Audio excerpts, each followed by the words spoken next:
Hey, what's up, everybody? I'm Sammer, along with my co-host Stank, Poppy Latte, and you're watching the Loose Cannons presented by Red Cap Plumbing and Air, a Tampa-based company who takes pride in their reputation for timely service, professional results, and exceeding your expectations. They truly define hashtag Tampa Proud. We are joined by the shirtless wonder, the free agent, the uncensored Mark Cook. What is up, Mark? Tits out, baby. Free, Mark.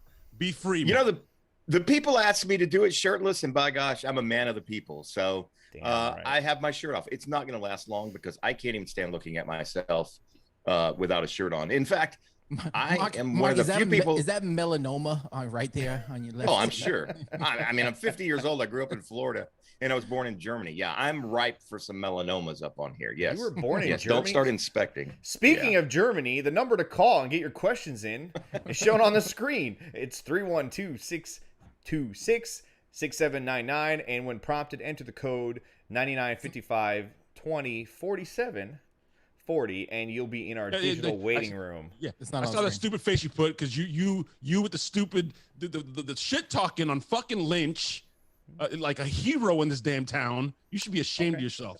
I didn't And say. by the way, I just tweeted it out, Mark. I just took a picture. I tweeted it out. Mark Cook Great. is nude on the Loose Cannons. I He gotta is look free. at this.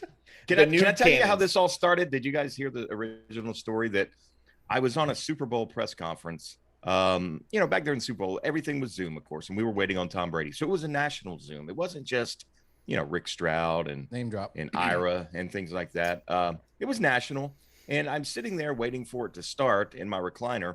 And Jenna Lane texts me. She goes, "Are you really naked laying in bed on this Zoom call?" Because I always turn my camera off.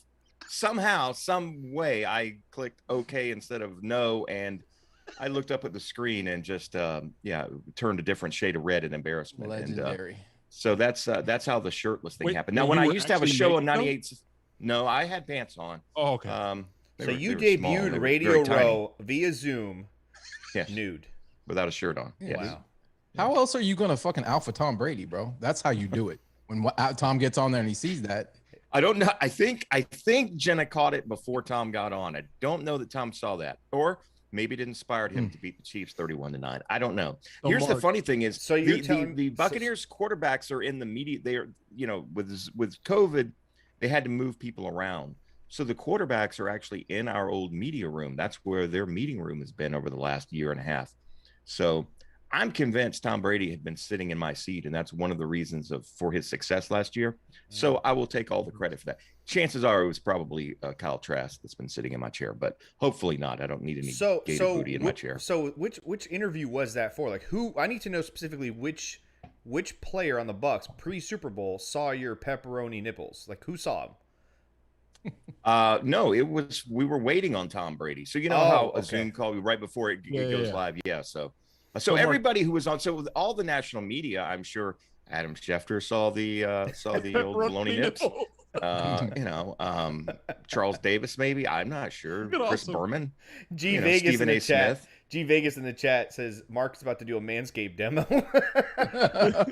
Hey, Manscaped, I'm looking for some sponsors for something. If you're out there, hit me up. So, I'd Mark, be you happy just to- confirmed for us. If we get credentials and we ask Bruce Arians or any other player at the podium, blue cheese or shit, we're not going to lose our credentials because you showed up to a press conference nude. Yeah, exactly. Yeah, you're fine. You're fine. If I show up without any clothes on, then the dipping sauce question is not going to be an issue at all. You're fine. Sweet. It's the least of their worries, right? All right. Well, Well, I feel naked as the only one without a shirt on. Can I get somebody else? Maybe my son. yeah. There your we son- go. Your son, That's Stinker. my man. Yep. Yes. Yeah, by the way, everyone in the chat, everybody out there in Bucksland, Take Jake your shirt off. renamed him. He is no longer Stank. He is now Stanker. Stanker. It's Anchor. Wow, you guys Does look. that mean he smells worse? who's whiter? You guys look a little eerily similar. And Oh, look- he's got a lot less hair and a Hold lot on. better tattoo Hold on, than this 1996 one on my arm. Let me sit like this. You're sitting like a pit bull, just a peer built. Yeah. All right, so guys. Sammer can't. He shaves Sammer? his shoulders. Sammer? I know he does. Sammer? My wife Let's does. get it back on the Yeah, on the track. let's here, get back guys. on here. Come We've on. had a Okay, hell back of on a track. week. We're 9 days into fucking practice. We're 10 days away from our first We're preseason game. No, they finished day 10 today, buddy. Day 10, and then we're 10 days away from our first preseason game. Mark, has there ever been, listen, you covered this team forever, right? Usually, I was having this conversation with Sam and with Stank earlier today. Usually preseason is like a snooze fest. But man, we're so fucking deep on this team. Like the players that are going to be playing are like guys like Tyler Johnson, Jaelon Darden, Kyle Trask, fucking Tryon, Keyshawn Vaughn. Like, it's insane. It's going to be actually entertaining to watch preseason football. Those fourth preseason games, and Scott Reynolds can attest to this if he's listening, which I don't know if he is, but if he were to be, maybe, he can attest. He and I literally, it was like pulling teeth to get us to go to that stadium, because inevitably that fourth preseason game always had to have a lightning delay, or it was raining the entire time. It was a miserable game to watch. There were guys on the team that played the entire game that we knew there was no chance they were going to make it in the NFL. And it was just dreadful. But listen to me. Somebody brought this up when I was doing the mailbag at my former employer a few weeks ago. They said, is the first preseason game going to be as, I don't know if they use the word lit, whatever that means. I would have to ask my 20-year-old son. Something along those lines, as any regular season game over the last 10 years. And at first I laughed, and then I started thinking about it. You know what? It's going to be a sellout. It's the first time that 60-something thousand people are going to be able to see Tom Brady in person. That first preseason game is going to be bigger than any regular season game, except maybe that Seattle game a few years ago when the Bucs were kind of, teasing us with a playoff appearance in Dirk's first year. But yeah, it's going to be big. It's going to be the biggest game since John Gruden was on the sideline, and it's a preseason game. And you guys are right. I've covered this team forever. I would have never in a million years thought that was a possibility. Wow. It's going to be big. It's going to be exciting. I can't wait. It's huge. Listen, Mark, I painted the picture for them earlier, man. We're going to be shoulder to shoulder, arms locked, lathered up in baby oil. Yes.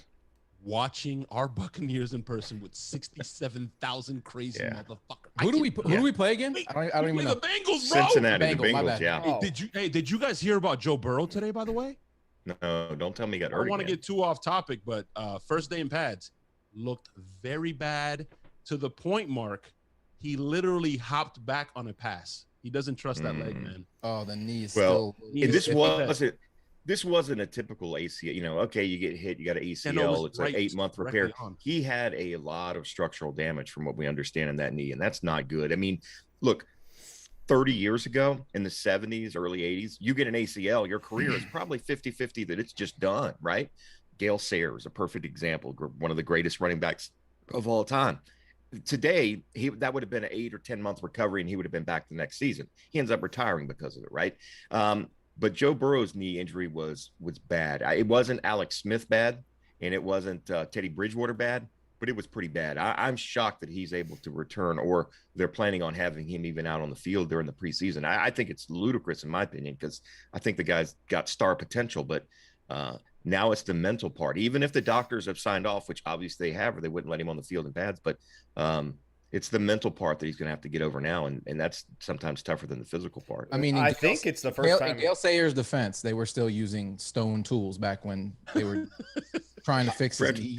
Fred Flintstone was the team doctor. I think this is the first time Joe Burrow's ever actually had a major injury too in his career, and coming off of the fact that you're adjusting to the speed of the NFL as a rookie.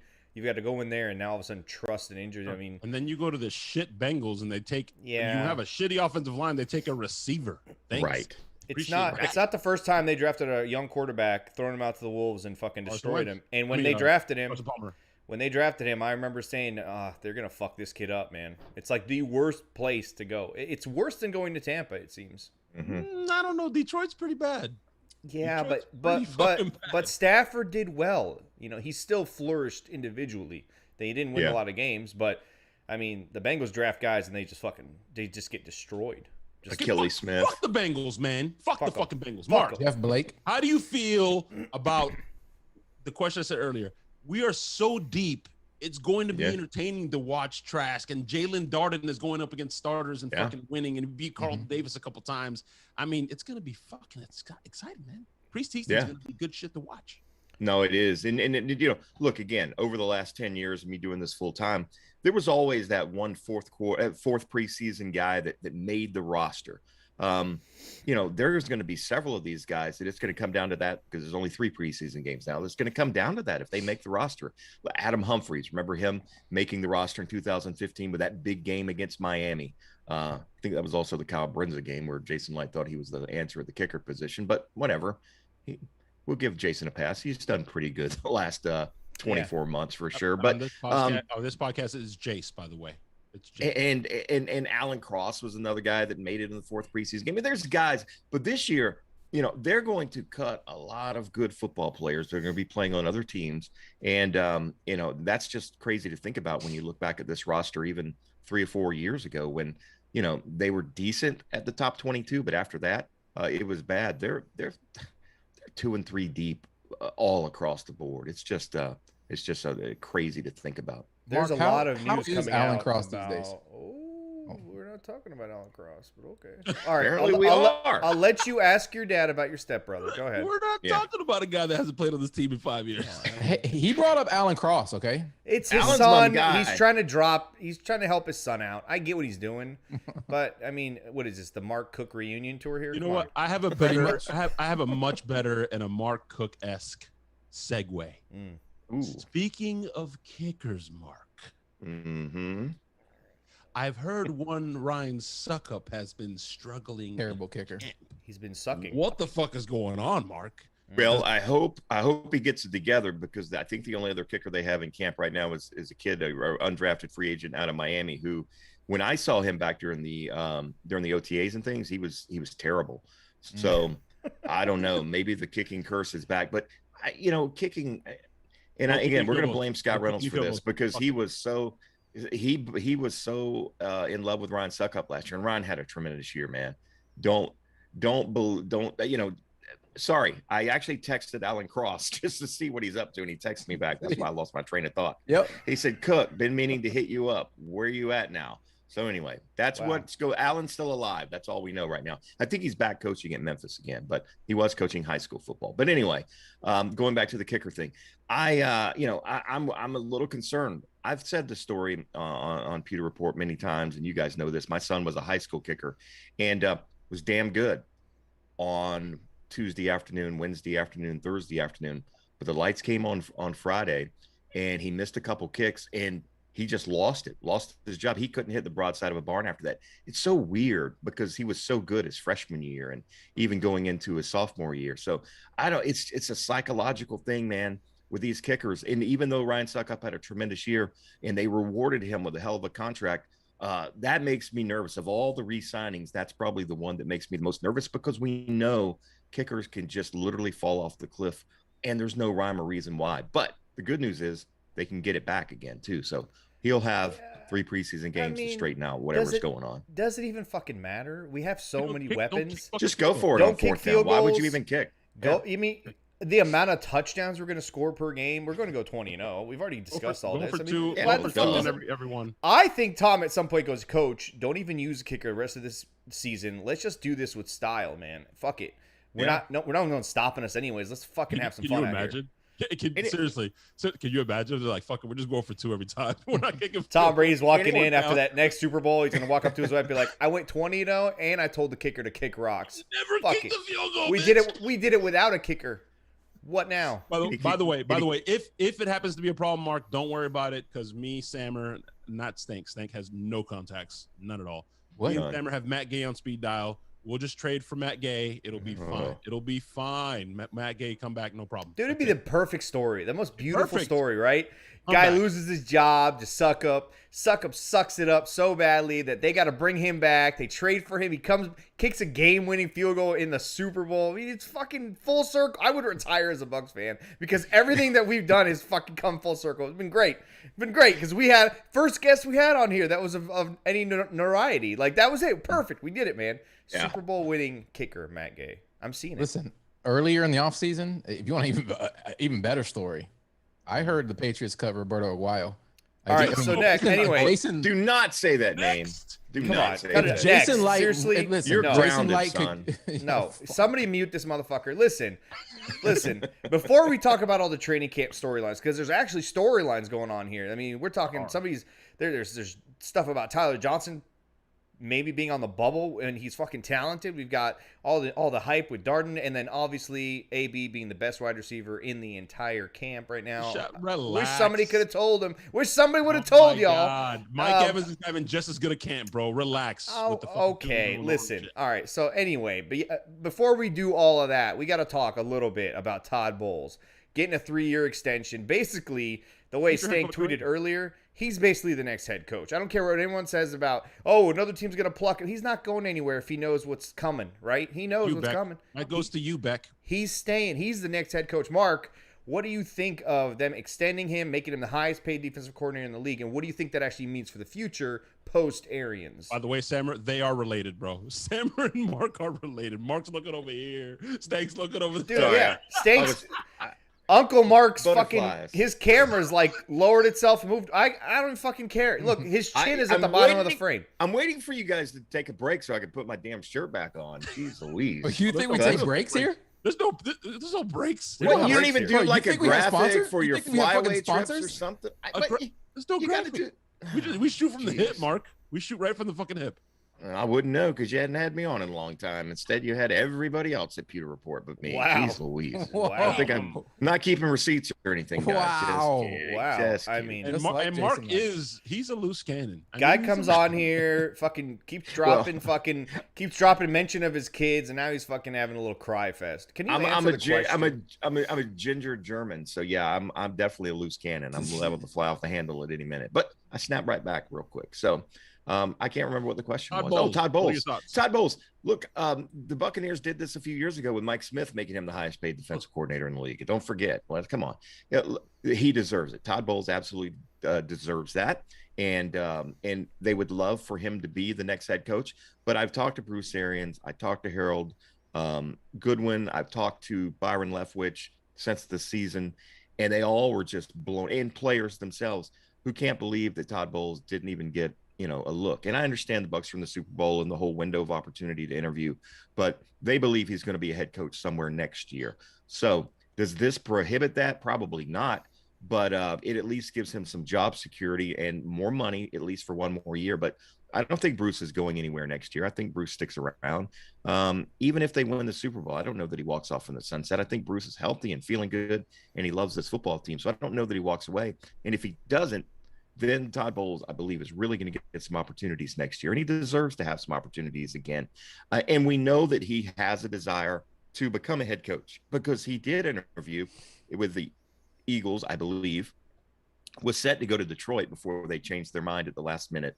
So, again, if he was just, hell-bent on becoming the next Buccaneer head coach, or if he was one of those guys who decided head coaching wasn't for me, he wouldn't have taken those opportunities in that window this year. So he's going to be a head coach next year if this defense is as good as we think it's going to be, especially whether it's here in Tampa or somewhere else. But I don't think this prohibits him from going somewhere else. I think the Buccaneers, though, the Glazer family would love to have Todd Bowles succeed Bruce Arians, but there are no rush to push Bruce Arians off the end of the plank for sure. But why would Todd really want to go anywhere? It's not like he needs money. He ego. has his every coach, man, staff. it's ego. Look, he'll have his opportunity here, though. He'll get his opportunity. Mark, maybe. Here's my counter argument to that, Mark, because we had this discussion at a 4.5-hour lunch. It was glorious. If you're Todd Bowles, you know what you got here. It's not if it was his first opportunity, I think you're more likely to go, but it's his second one. So you're going to take a shit job. I realize it's 32 and it's 132, but you're going to take a shit one, or if you're going to be the coach in waiting with this young defense and this fucking organization, this fucking general manager, you're gonna jump again, because if you strike out your second shot, it's over. Right. And you're inheriting Kyle Trask, Mark Cook. Well, in that case, I mean, nobody would leave, Byron Leftwich included, in case he gets an interview for the head coaching job. But, we just don't know. Bruce may end up coaching another 5 years. The window of opportunity for coordinators to be able to become head coaches, he's going to be hot this year. And the next year, it may be offensive guys that are hot or young college guys that are hot. I mean, you got to strike while the iron is literally hot. And in that situation, I think, again, if the Buccaneer defense is as good as we think it's going to be this year, he's going to be a hot commodity in the open market. And all he's got to do is look around the league at a guy like Pete Carroll, terrible in New England originally. Bill Belichick got fired by the Cleveland Browns of all organizations. That first shot, Raheem Morris is going to be a head coach again. Is going to be a damn good head coach his second time around. Sometimes, just like guys that get divorced, they do a hell of a lot better on their second marriage. Maybe it's just going to be better. I don't know. I would love to have been a fly on the wall in that conversation when his agent and the Glazers and Jason Light, I'm not sure who actually does the contract from the Buccaneers front end, Bruce, I would like to know what the conversation was and what the kind of the under the table promises, if there were any, made. But yeah, if Bruce gave him the wink, hey, this is my last year, then duh. I mean, Todd's not going anywhere. But if Bruce is like, I don't know. The reason I was alluding to that is because historically, Bruce sets his guys up. He makes it a point to bring in former players as coaches, give them an opportunity. Yeah. He brings in guys and makes them defensive coordinators. I mean, the stuff he does in terms of just making sure African Americans are hired, not because they're African American, because they deserve the opportunity, right. And women too, all that. I feel like he's he understands that I might be here next year and the year after, and then after that, I'm out. But I think, there could have been that conversation behind, closed doors of, hey, listen, I'm going to be here. Once I leave, it's yours. And the Bucs are like, we're going to pay you handsomely to stay and hang out until it's time. Because, I mean, he has it all set up here at that point. He just needs to make sure that the offense continues to do what it does. And you've got a guy like Kyle Trask learning from Tom Brady. Then you're going to obviously sign Aaron Rodgers in the next, once Tom Brady retires. I mean, it's set up here. It's set up for years. And then after that, they're going to bring in Russell Wilson. I mean, we're going to be going on Super Bowl runs for the next 10, 11 years here. At least. At least. Mark. Now, training camp time. Now Can I put my shirt back on yet? You can put your shirt back on. Okay, thanks. I'm making myself uncomfortable. I'll hold this one right at the tip of my tongue. You like that? Speaking of Bruce, I like that. I like Sammer's better, but I like that. Yeah, that's rude that you're wearing someone else's design on it. Oh wow. But I'm humble. Send me a free one. I'll wear it next time I'm on anybody's podcast because I don't have one of my own. I'm going to send you a shirt. I'm going to send Stanker a shirt and make sure you guys have the same hats and everything. And next time you're on, I'm pissed off you didn't update the lower thirds. Who the fuck is Stank? Listen, we didn't have time, all right? Let's talk about the training camp that we were supposed to be talking about here. I have it on the tip of my tongue. So all right, let it out. Let it. Wow. On my own show. You're gonna talk shut your fucking mouth. Shut your fucking mouth. Wow. Shut your stupid face. Said Casper, the friendly ghost in the black hat. No, bro. Look how yellow I am right now, bro. You talk about my son like that. Are you having liver problems, Stinker? Or a little yellow there. Let's get on. I don't know what the fuck is going on. Shit now, Mark. Lay off the alcohol. Important shit. Some of these storylines. One of my favorite storylines so far has been the day that the man with the best name on this fucking team, Cockrell, 3 fucking interceptions, Mark. Now, my question on him having that day is, do you think he's going to be the new Mike Edwards? Does he turn into that rotational guy that they have to find a way to get on the field, like they get Mike Edwards on the field? Like, does he slide in the slot in certain situations? Like, you can't keep, talent is talent, right? It's a good problem. Yeah, no, it's and I know Sean Murphy Bunting is your guys' guy, and I love the guy. He was on What's Cooking as a rookie, tremendous young man. Struggled some last year. Now we've come to find out over the last few weeks that he really had more injuries. So we didn't realize that. I didn't realize that at least last year. Maybe somebody smarter than I did. So the three of us knew, but we didn't. You knew, and so that makes a little bit of sense. But there were also times last year in that second Atlanta game, I believe in particular, where he was just bad. And you can't blame injury for just poor technique and things, not using the boundary and things like that. He's a guy that, when his confidence is up, as we saw in the playoffs, he's as good as anybody in that secondary. But again, I've brought up confidence now with kickers, and now we're talking about it with cornerbacks. I think that Ross could push Sean Murphy Bunting for some playing time. Maybe Jamel Dean on the outside. I don't know, but he's not taking any away from it's funny because Bowles is completely different, not to bring up Mike Smith again, but Mike Smith was a guy, as you remember, was adamant about never rotating his defensive back guys. He wanted them to get into a flow. He never, if it wasn't an injury, there wasn't anybody, coming in to spell him. Todd Bowles is fine with that. We've seen him, particularly with the safety position, rotate guys in and out, giving guys opportunities, a certain amount of snaps, with Mike Edwards in particular. So, we may see that. And then if one guy gets hot, he runs with it for a few weeks. If another guy gets hot, I don't know. I don't think that's good for Sean Murphy-Bunting, confidence-wise. I think he needs to be the starter day one, but he's got to prove it. And again, you can't. It's a great problem to have, as somebody just said, to be able to be in this position where you've got guys that are potential starters that might not even see the field this year, or very, very rarely. So the other thing is, though, not to jinx anything, cornerbacks they don't stay healthy. I mean, rarely do you see a guy going 3 or 4 years without missing a game or two. I mean, Carlton Edwards was banged up. Jamel Dean was banged up. Sean Murphy-Bunting was banged up. Jordan Whitehead, not until the playoffs, was banged up, but was playing with some injuries, and Winfield still, those guys do get banged up. So he'll have an opportunity to get on the field. I don't know if Todd Bowles makes a package for him, or, puts him in a rotational type situation, because I don't think that's the best thing for a guy like Sean Murphy-Bunting to have to come on and off the field. In again, the scenario speaking of confidence. In the scenario that I thought in my head, though, Mark, it wasn't moving SMB. I think SMB, with the injuries and stuff, and the trajectory that he finished the season, if he can continue that, which for all accounts, he's continued that in camp. I think he's had 2 interceptions already. In my scenario, I love him. I mean, he had the fucking play of the season, one of the plays of the season, Jamel Dean, in the Green Bay game. But he's also extremely inconsistent. You don't know what you're going to get. It's either he's fucking amazing, or it's like the Giants game where it's like, if Daniel Jones has half a fucking brain, I mean, they lose that game. He bit twice on fucking double moves where it was like the dude was open by like 20 yards. And my scenario was moving SMB to the outside and putting Cocker on the slot. That's a possibility too. I know Sean Murphy-Bunting is capable of playing on the outside. I think they prefer him on the inside, but we'll see what Todd does in this, again, this 3 games of preseason. Thank God it's not 4 anymore, but these are some of the storylines that are going to be fun to watch. And full disclosure, I'm not going to sit here and act like I've been out at camp. I haven't been to camp one day yet. And I could, but I'm not right now, taking a little time off. But, from all indications, Sean Murphy-Bunting has had, like you say, a tremendous camp so far. So, you put the 4 best out there, and you can't cry and pout if you're the second string guy, because chances are you're getting an opportunity to get on the field at some point. Then you'll have an opportunity to shine and keep the starter off the field, maybe, if you play well in that time. I mean, worst case scenario, they have flexibility to throw 4 corners out there, to mix and match guys up with different matchups.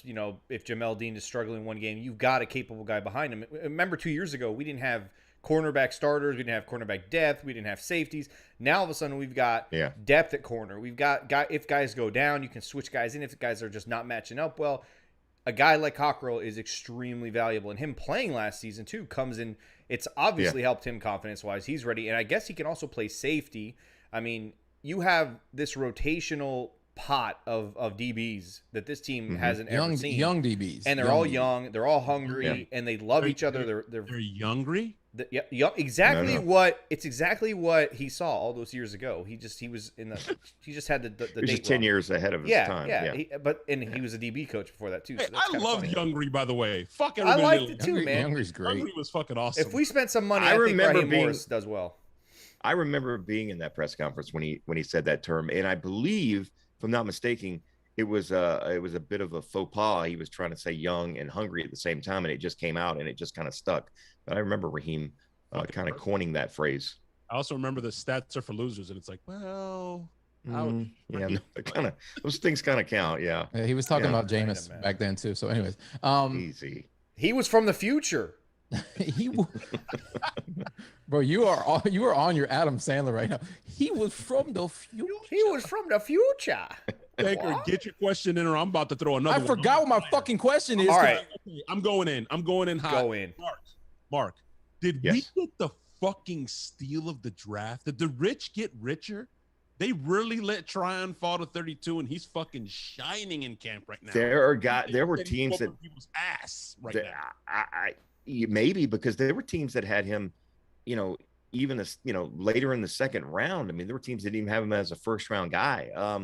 There's also people that said though that if he would have played, he could have potentially been the top 15 pick. That's it. I mean, the opting out certainly probably hurt him a little bit, especially if he would have had some production his last year, or if he would have played last year, is what I'm saying. Absolutely. He was the guy that, again, when the Buccaneers drafted him back in April, I was like, okay, I get it. I mean, you need some guys to develop behind JPP, and at that point, even with Shaq Barrett, he was signed at that point, but we don't know what JPP is going to do coming off of a knee injury and things like that. So you needed another guy there, because Anthony Nelson has been okay. He hasn't been great. He hasn't been bad. He's just been okay. And that may be we may have seen the ceiling for Anthony Nelson. So you needed some young guys back there. They're excited about some of the other young outside pass rushers, but again, they're a reason that those guys were undrafted free agents, because they had a lot of development and work needed to be done.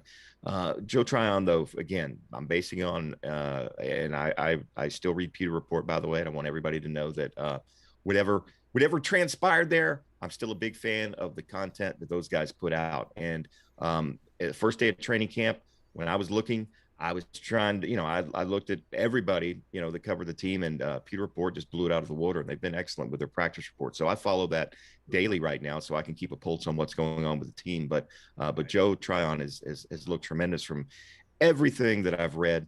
And, again, I don't want to say he's the steal of the draft, because again, he's a t-shirt All-American right now.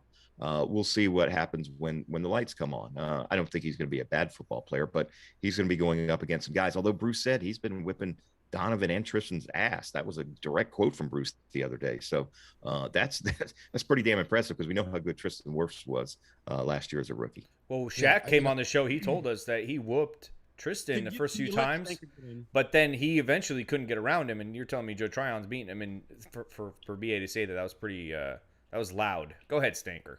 No, I don't get excited about defensive ends until the real bullets are flying. I mean, how many fucking years did we jerk off over Noah Spence, and he looked great in fucking training camp? The guy though who does look legit. You jerked off over what? I didn't say that. I didn't say that. Yeah, he really did. You said no, I didn't say it. Anyways, that's how the baby oil was born.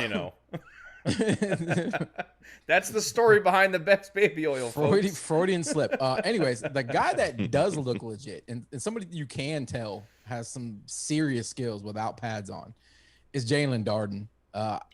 We heard about him all through through camp, pre-camps and whatnot, but we got a chance to see him in person, me and Latte, and holy shit, that guy is as advertised. If he can stay healthy, I agree. That wide receiver room is stupid right now, and he's got a different level of quickness and speed. I mean, outside nobody on the team has his kind of quickness. And you're right, lateral quickness, right? I mean, be able to stop, start, move, and the only other guy really like that would be Antonio Brown, and we know how old he is. But yeah, Darden, I did get a chance to see him live out at the mini camps and OTAs, and you're right, he was as advertised. Now, first in the rookie mini camps, I was like, well, he's going up against guys that aren't going to make this football team. But then we saw it during the OTAs as well. He's an impressive young man.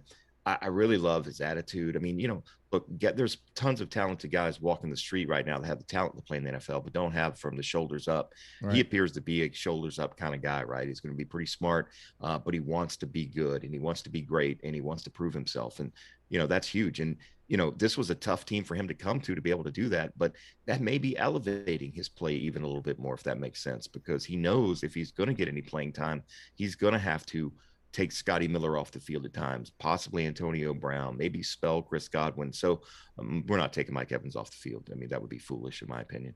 I just used the word we. I guess I'm not in the media officially anymore, so I can say we. Damn, I just broke the Mark Cook rule of the last 10 years. You can say we here on this weird ass podcast. Man again, Mark.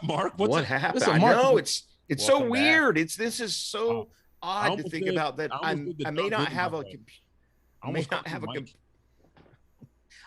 a computer in my lap when I watch a football game this fall. That's going to be a really, really odd thing for me. But Mark, you just got a $5 hype donation, by the way, and I'm pretty sure it was to you. Yep. Yeah, it's like a pink hippo, and it's raising its arms. And it's while you were talking, so somebody's super excited. By the way, about you.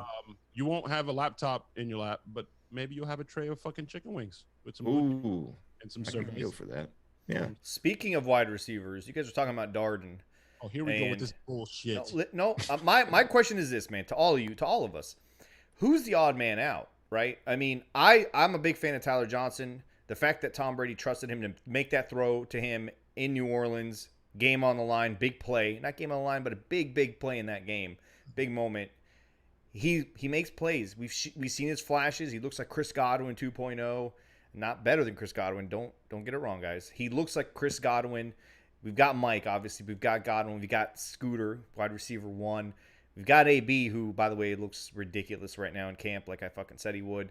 Who's the odd man out? I don't think it's Darden because he brings special teams to this. No. So does Scotty. And I feel like Tyler they have some investment in the kid, and he's shown such good flashes. Who's the odd man out?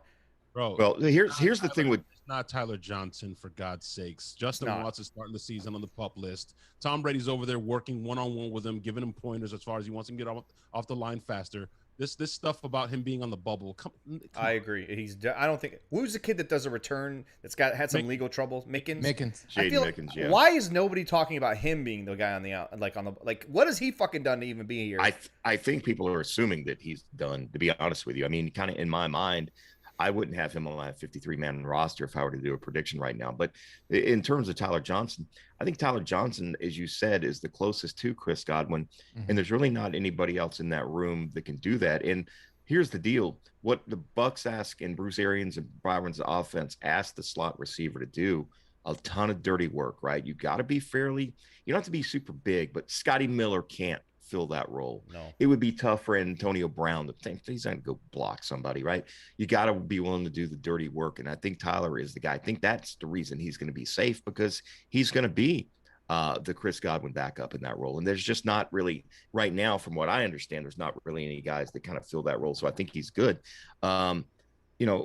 But yeah, I don't think Mickens makes this team. He may end up on a practice squad or something like that. But unless Jaelon Darden just has a complete meltdown, a la who was that receiver they drafted out of App State back in the 2000? Dexter Jackson. Yeah.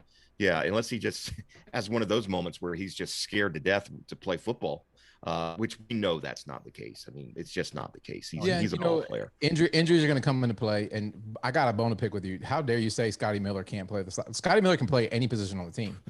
Quarterback? No, but we had an entire episode where we talked about how good Johnson is in the slot. You could fit him in any crevice. He could basically work in any hole. You could use him any angle. I mean, whatever you ask of Johnson, he's ready. I saw Johnson in person. He's fucking huge, bro. Impressive. Massive? Very vascular, very Massive. veiny. I mean, there's no. I was impressed. It makes sense. That's why he fits right in the slot. He fits in the slot. And here's the other thing that people don't want to talk about because I like the slot. It hurts everybody's feelings, right? Mark, you like the slot. Listen, there's no lock. Did I say that out loud? I love the slot. Slot. Position. There's no lock that Chris Godwin is going to be signed to a long-term deal at one point or another. Like, it's not a guarantee there, right? That's a great point. And now you have a guy like Tyler Johnson who's kind of built, does the same type of things, has the same attitude as Chris Godwin. He may not be Chris Godwin, but could he fill in? Maybe. I think having him kind of be a little bit of a backup plan just in case things don't work out for Chris. I mean, it's got to be something that they have on the, kind of on the back of their minds. It's got to be. I don't think Tyler Johnson's going anywhere. When you say that, you mean I Tom think Brady, right? Tom Brady chooses the receivers on this team. Tom Brady likes Tyler Johnson. Tyler Johnson's going to be on this roster. Well, that's why AB is going to be the receiver that leads the team in receptions this season. Because Tom Brady brought him in for a reason.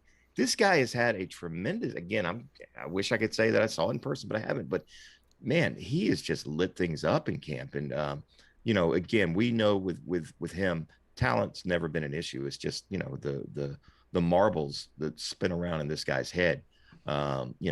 It's I hate to say it's not when, it's an if his next meltdown moment. But let's hope he can get through another 17 regular season games and 3 playoff games and make it another year without having one of those mental breakdowns. Not with Tom Brady in the room, bro. No, I'm seriously. That guy has a calming effect on him. I mean, look what Tom Brady did for everybody in this entire city last year. Yeah. Right? Including you. Including me, bro. Zach Johnson in the chat says Johnson runs hard all day long, in and out, sometimes from behind, and always satisfies. Couldn't agree more. Couldn't say it any better. Quote. It's a great quote. Great By the way, Johnson in the slot. Speaking of what Stank was talking about, Scotty Miller can do anything and everything on this fucking team.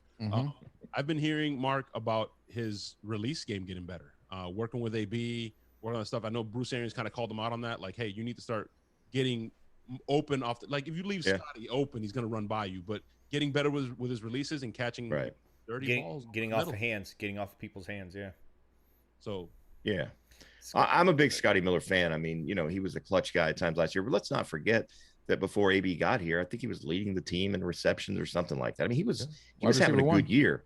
Mike was struggling with injuries when Chris Godwin had missed a little bit of time. So Scotty was producing, and then all of a sudden was kind of the forgotten man until that Green Bay game. And one of the greatest plays in franchise history. It's not quite a Rondé Barber play, but it was huge. It was huge in that game.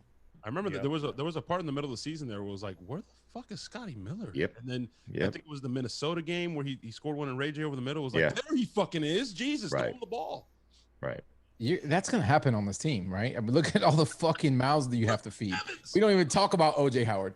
We don't even talk about OJ Howard. We just don't. It's very similar. It's very similar to the team in targets until he got hurt. It's very similar to the Golden State Warriors, where one night Klay Thompson would just dominate and go off, or they would take quarters. They like Klay Thompson would drop 25 or 28 and a quarter, and they would go I have over no Steph idea Curry. who these people are. Like, no idea. It's very similar to that. Basketball podcast. Shut your stupid mouth. I'm just saying it's so similar to how we're loaded on. But then are you talking about baseball? Who are those people? Is this water polo? I can't name one single baseball player in the entire league. I have in the world. None. Sammy Sosa still playing? Wow. Mark. No. Mark, there you go. Are the Buccaneers a fantasy football dream? No. Nightmare. Absolute nightmare. And I do a lot of or used to do a lot of appearances on Sirius Fantasy XM or Sirius XM Fantasy Football. And even last year I said the same thing. I mean, when you have this many options, I wouldn't draft. And I know Buccaneer fans are, you know, when they get ready to do their fantasy drafts here in the next couple of weeks, you love to take your hometown guys because you're going to be at the games. You're going to be watching them, and it makes it more interesting. Just don't. I mean, if you're going to take a wide receiver, take Mike Evans because he's going to get his 1,000 yards. He's going to get his 10 to 12 touchdowns. But other than that, I have no idea. You're right. There's going to be not just games, or maybe 2 or 3 games at a time where AB is. Well, I disagree. You know what? Draft AB. Draft AB. That may be. You may be right. In the 12th fucking round, I was like, I got it. I'm taking Brady. I'm taking Gronk and AB for sure. And you know, if Mike is available, who knows? So your whole team's gonna be Buccaneers. Oh no, I'm not taking them all. I'm saying they're all on the table.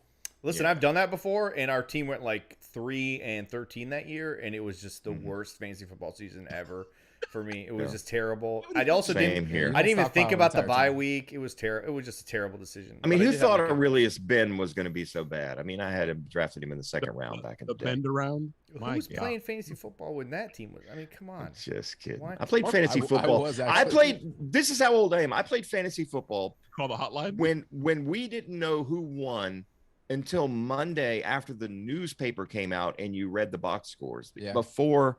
I mean, that's how long fantasy I agree. Been around, and that's how long I've been around. The hand calculate scores. That's how long I've been playing. That's this guy. Do we have any fucking calls? We've got a very loyal caller. He's been waiting the King entire Seffi. time. King Seffi, thank you for the $5, bro. Thank you, King Seffi. And then he really sent $5. Do I get a percentage of that? Like, you do 20%. Yeah, Samuel will send it to you. It'll get there around the same time. My T-shirt does. Yeah, when the shirts get there. There was somebody, W. Thomas Corral. He was just nonstop agreeing with everything I've said about AB. C. Thomas Howell? Major shout out. Absolutely call in. We're going to go to 760. You're on with the Loose Cannons. If this is your first time, you better come ready and correct. Go. Oh, don't worry, bro. I'm ready to Sam in SoCal. What the fuck? Yeah, bro. What the fuck? How do you not know his number already, guys? bro? That's cocaine's a hell of a drug. What's up, cocaine? Yes, sir. Cocaine. Nah, guys. Hey, I know you guys. Were you excited when they put a cocaine fucking chamber in the fucking Super Bowl ring? You could tell us. You were excited. They put a coke chamber in that bitch, bro. Put a bump chamber in it. Hey. I'm not going to lie, man. You could do some things with that. Hey, you can. Cocaine's a hell of a drug. Yeah, I'll make this quick though, because I know you guys been on for a while. I wasn't watching like the podcast right now because I had to drive and stuff, so I don't know what the topic at hand was right now. But I just have 3 things to say, if that's okay. Absolutely. Go ahead, man. All right. So the first thing is, thank you, Mark Cook, for everything you've done. Thank you. All right. And I wish you the best of luck to your future endeavors. And the second thing, you're welcome, sir. All right. Second thing is just like a training camp related thing. Kind of the same way I came up with the Ant-Man thing, I kind of came up with something for Jaelon Darden. And that man has had such jitters and such quick jolts with the moves. I feel like this man, JD, is low-key the JB, as in the jitterbug. The number one jitterbug, because man wears number one. So I don't know if you guys want to champion that, but that shit sounds sick to me. And the last thing I want to say is what's one specific play that you guys want to see like during the regular season? And I'll give my answer, and then I'll let you guys go so you guys can answer it, because I know you guys got to finish. So I'll say that I want to see an Antoine Winfield Jr. pick six against the LA Rams, and not on TV. I want to see that shit in person with the Loose Cannons travel crew. Let's fucking go, baby! Let's fucking go, baby. I like it. Woo! You know Look what at I that. want to see, Sam? He did a bump What's for up? that. I listen. One, just shout out to SMB. I want to see an SMB fade. It's not going to happen. What I really want to see, give Vita the fucking ball at the goal line. I want to see a fat man touchdown in LA, Sam, with you, motherfucker. I want to see it in LA. Had they handed him the ball in the Super Bowl, he would have had a Super Bowl touchdown. Had they Instead of Joe Haig, yeah. No, I want to see them line him up in the same spot they put Haig in and run that. He will catch it in New Orleans. Oh, man, I want to see refrigerator. I want to see refrigerator. On Halloween. No, I want him to catch it on Halloween in Jameis's fucking crib. I want to see him under center and throw a touchdown pass. That would be fun. Oh, okay, Mark Cook. No, we don't need a quarterback controversy, Mark. I'm a little crazy. You put an athlete like that back there, you're just starting a whole controversy. Man. This will be Eric Zier versus Trent Dilfer all over again. Oh, Eric Zier. man. Hey, what do you want to see? You guys Sam? remember when everybody wanted him What do I instead wanna of Trent? Yeah, we all have to give our play. I want to see. Listen, quick feet don't eat. He brought up Jaelon Darden again. I want to see the bend around, but with Jaelon Darden. I mean, Quick can a feet guy don't like eat? that? I thought it was Can a slow guy feet like don't that- eat. What did I say? I meant slow feet don't eat. You said quick I'm feet stupid, don't eat. bro. But you know what I meant. See, you know what I meant. And by the Hey, way, Jer- just one because go ahead. I have to add one for Halloween, don't I? Like I do. Okay. Go ahead. I would love to Say see it. my Say boy it. 4-5 come Say back it. like Jordan win the 4-5, Say get a it. pick six, Yes. and run up that sideline. Just give him the Oh, you know he will, right? You know he will. You know he will. W. If he gets a Give him pick the fucking six W. in New Orleans and it's Jameis throwing the ball, he's just going to keep running into the locker room. He's going to Bo Jackson that bitch. Like Derek Brooks, just keep running to the It's like Derek Brooks. See you later, man. All right, take care, man. All right, guys. Have a Appreciate good it. day. Appreciate it, Sam. I want to. What was his Oh, name? wait. Sam. Sam and Hey, I SoCal. really appreciate. Miss SoCal. Appreciate what he said, man. That was very nice of him. And I just want to say that I have been blown away by all the outpouring of support from people on social media and the texts and the calls that I've gotten from people. You know, you wonder sometimes when you do this and it's a grind and, you know, you're up till 2 or 3 in the morning after a game, writing stories and doing things if it's really appreciated. But if I had any doubt about it before me leaving Pewter Report, I know now that people did appreciate it. And that's just really awesome. And it's really inspired me. And I just want to let people know, I can't announce anything right now. I'm not going away. I'm not moving. Tampa, Hillsborough County is my home. I'm not leaving. And I have a couple things on the horizon. And one of those will keep my beautiful, sexy face out there for people to see. I can't name anything officially, but hopefully by Friday we'll be able to make an Monzinus. announcement on what we're going to be doing. Sammer, get the contract. Let's get the fucking ink. Let's get this shit. Yeah, bro. I mean, I'm Remember I told technically a you to- free agent until then. If a better offer comes along, I'm all ears. But no, Listen, I've got a can couple you great pay you opportunities. in chicken wings? No, This no, I'm fat enough. No, I'm good on that. No. Chicken wings don't have any fat on them. If I could trade my electric bill and mortgage payment to Tico and my mortgage company, Say no Depends more. on the- they're not going to take those. Say no more. I'll make a phone Sammer call. pay you in oil. I got you. Yeah. Yeah, how about drums of crude oil delivered to you Not monthly? Baby oil. Not baby oil. Crude oil. Crude oil, that would By the way, Mark, it's kind of you know- valuable right now. You give us what you want to see. What do you want to see, Mark? What does Mark Cook want to see? for the whole season or in the first game. I mean, you know what? I want to see a team that doesn't become the 2003 team, right?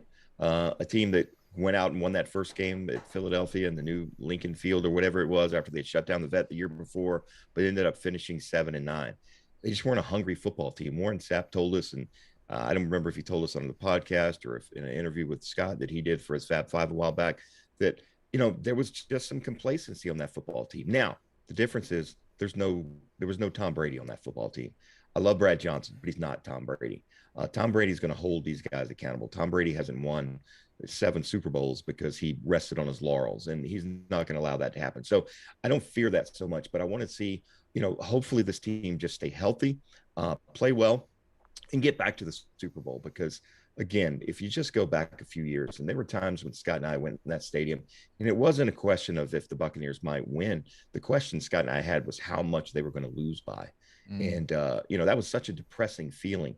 I go back to that 2013 season when the Bucs start 0-8, and the second year of Schiano, and the meltdown of Josh Freeman and Mike Glennon drafting, and the MRSA. And I found Carl Nick's toe in the locker room one afternoon. And it was just, I mean, it was every day we went in, there was some other drama. And it was just, you know, an amazingly depressing year that was. And just, I could have never imagined, you know, them winning a Super Bowl in their home stadium and me being in the stands for that, and them to have a legitimate opportunity to do it back to back. But it's not easy, guys. You've said it. I've said it. Tom Brady, as great as he is in 20 years, won back to back one time. Before that, you get to go back to the Broncos, and John Elway was the quarterback, the last one before Brady, to win back to back rings. So it's not an easy thing. So many things have to happen. But stay healthy, stay hungry, and that's fine. You know, as far as individual storylines, I don't care. Just win. If it's by 1 point or it's by 40 point, they all count the same. Just win, get back to the Super Bowl. They're going to win 20. And just so you know, that 2003 team, the difference between that team and this team is that we don't have a Charlie Garner on this roster, sir. Oh, no. Mark, right. you just gave me fucking like PTSD flashback there, man. I remember. Me too. That's the people in the fucking MRSA suits. We were Dude, laughing. I used to go to those games. Pressure washed. I would sell my season ticket seat to move anywhere close to behind the bench of the Bucs, so I could yell at Schiano. My voice would be gone after the first 2-3 series, and that was it. I remember the game that Mark was talking about. It was a night game, and I specifically remember being in this by my section 218, and I went down to the lower bowl, Mark, where the players go in and out the tunnel where the Bucs come out.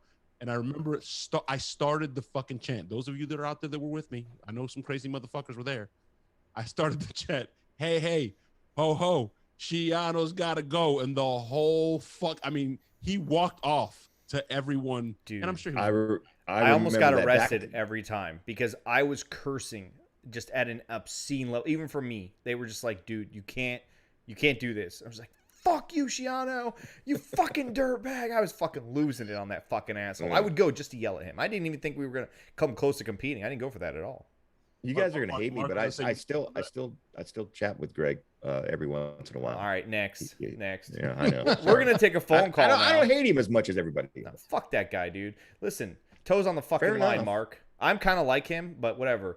Hey, we're gonna go to 6, 7, 8. You're on with the loose cannons. I hate that guy. I'm kind of like he is with the toes on the line and all that. 6, 7, 8. What's up, Pastor Smitty? If it's your first time, come What's correct. What's going on, loose cannons? It's Smitty. What's going on, man? I knew it. Smitty. I knew it.